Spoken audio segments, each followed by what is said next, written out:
Hi, John Asbury here again. This video will go over what we call the area qualification process, which is the beginning stages of the chemistry graduate curriculum. We'll also discuss graduate courses that you'll take, mostly at the beginning, in the first year, some in the second. And we'll go over the process of preceptor selection, which is identifying the research group that you will work with over the next roughly 5 years to really dig into your research topic and ultimately complete your dissertation research for the PhD. Let's begin with the area qualification and the graduate course options. Area qualification is a tool that we use to help you develop breadth of understanding of different topics in chemistry.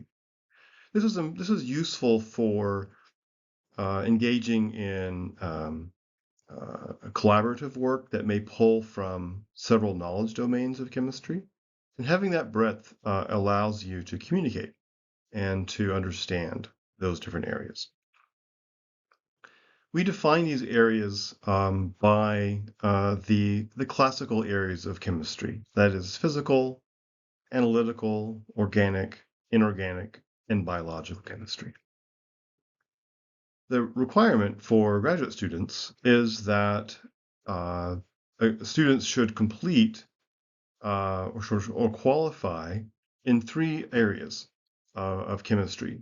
And this can be done either by passing exams that are provided by the American Chemical Society, or by passing graduate courses.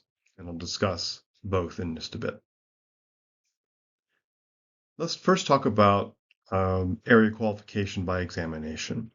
So again, this is done by passing ACS exams in each of these areas, these 5 areas.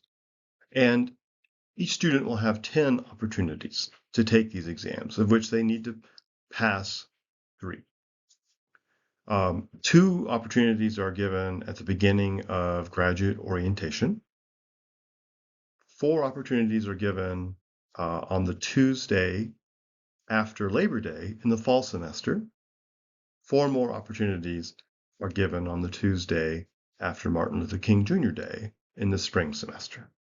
And so within these 10 opportunities, there's ample opportunity to pass these exams. Now, students can also achieve area qualification by passing a graduate or select 400 level undergraduate courses with a grade of B or higher, as required by the graduate school.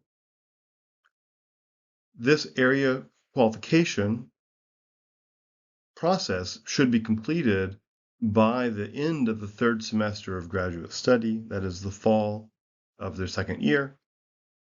Practically, it should be completed by the end of the 2nd semester, the spring of your 1st year, just to make sure that you have ample time and are not rushed to pushing through any last qualifications. One note about the graduate courses used as area qualifiers. Graduate courses are engaged areas to an advanced level, and they assume that students are both interested and prepared to engage in that topic at a higher level than the undergraduate curriculum.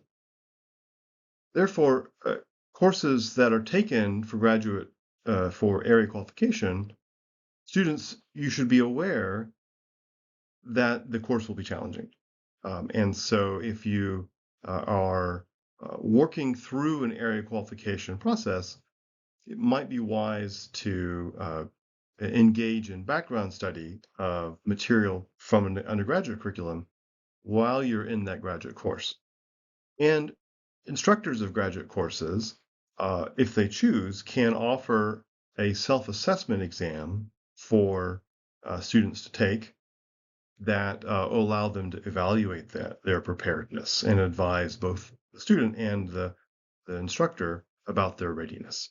to be in that course. Okay, now let's talk about the preceptor selection process. This is one of the most important decisions that you will make in your graduate study. Let me begin by talking about the graduate preceptor and kind of the relationship between students and the preceptor. So your graduate preceptor will advise you throughout your graduate education regarding your research. Um, that relationship is very important. It has a strong mentoring component. It has a strong instructional component. And there's also a strong leadership and research design component, helping you develop uh, into a scientist and to develop the ability to design a hypothesis-driven research plan or synthetic strategy. The selection of the graduate preceptor and research group, which is done in the fall of your first year, that process is a two-way street. And what I mean by that is that you, as a new student, enter and engage in the process of identifying a graduate preceptor and a research group to work with. Okay, you're looking for a faculty member you're comfortable with, for students in the group that you enjoy being around and can work with, and a research topic that interests you. Okay. The graduate preceptor, the faculty member, and the current group members of that group, they are looking for you to be self-motivated, for you to be teachable, to be engaged with them, to want to be there. And that they want to learn that they can work with you and enjoy being with you. And together that you'll be able to advance the research aims of the group. So you can see there's a two-way street, that you're looking for a good fit and they are also looking for a good fit. So it's really important to have that in your mind as you engage. It's often the case that fellow students in the group that you join, that you become good friends with them, and they can provide a really important support network as you navigate the graduate school.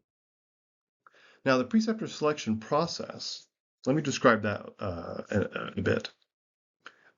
It occurs in the fall semester of your first year of graduate study. In that process, you should talk to at least 3 different faculty at a level deep enough that they get a sense that you know what they do, to some level. And you should obtain their signatures on what we call the preceptor selection form. That's mentioned down here. It's a good idea to attend group meetings of any of the groups you're considering. And that can be done at any time. You just find out when they're available and what works for your schedule. It's also a really good idea to engage, just reach out to and talk to students who are in those groups. Learn about what it's like to be in the group, about the research they're doing. What do they like? What do they find challenging? You should schedule formal rotations. These are typically 4-week-long research experiences and there's typically 3 of them that can be scheduled, three separate rotation experiences that can be scheduled throughout the fall semester. And the research group that you talk with they'll have a start time and end time, and so you can kind of coordinate that. It's important to note that you want to work with the senior graduate students in those groups, and really to get a sense for the work that's done, the climate in the group, and also to convey to the students that you're someone they want to work with as well. It's also important to note that not all faculty can accommodate all of the requests for rotations. Okay, some faculty will fill up, and they have a limited number of rotation spots, and so it's important to begin this process early, to reach out to the faculty as soon as you can. It's also useful to keep in mind that there's really no limit to how many students can attend group meetings or talk with the students in a informal way. And so even if you're unable to schedule rotation, you can still attend a group meeting and you can still talk to the students in that group, as well as the faculty preceptor. At the end of the fall semester, or near the end, you will list your 3 top choices of your faculty preceptor on your preceptor selection form and submit that to the graduate program around the beginning of December. And then toward the end of the fall semester, so mid-December, you will learn about the pairings. And the graduate program has an excellent record of pairing students with their top choices. So this process will occur all within the fall semester.